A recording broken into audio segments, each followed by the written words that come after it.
My research looks at the effect that the Army's decision to increase the time and service requirement, or ADSO, for aviation officers from 6 to 10 years had on cadet branch preferences.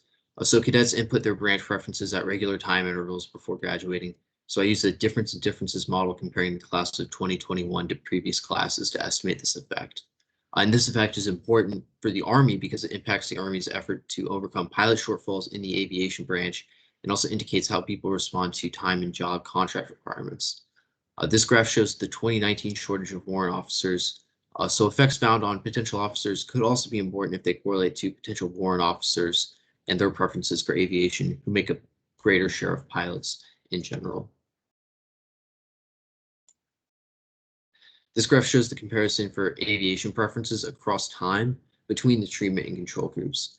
Because aviation preference rank is equal to 1 when aviation is the top choice, a higher rank means less desire to branch aviation on this graph.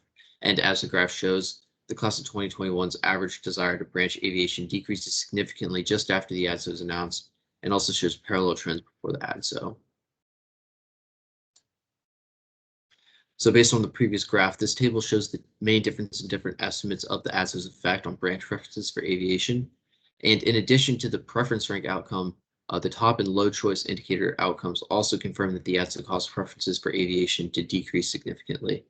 In particular, it caused a 4.3 percentage point decrease in the number of cadets ranking aviation as their top choice, which you can see in column 4, even though 18.4% of the class of 2021 had it as their top choice before the ADSO occurred. So as the ADSO caused a significant overall decrease in preferences for aviation, it also had heterogeneous effects on different sections of the cadet population.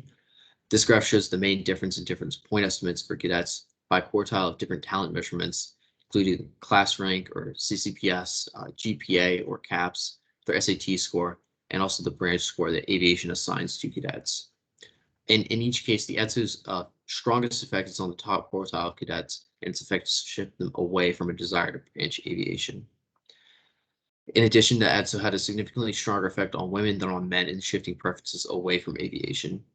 And overall, this is evidence that higher performing cadets may face a higher opportunity cost from long service commitments in the Army, and they may therefore be shifting their preferences away from aviation.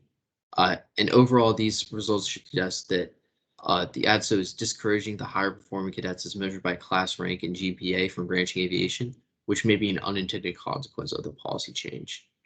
And though the Army still needs to overcome its pilot shortage, if these costs and pilot quality are unacceptable, it may want to experiment ways to increase personnel retention in different ways.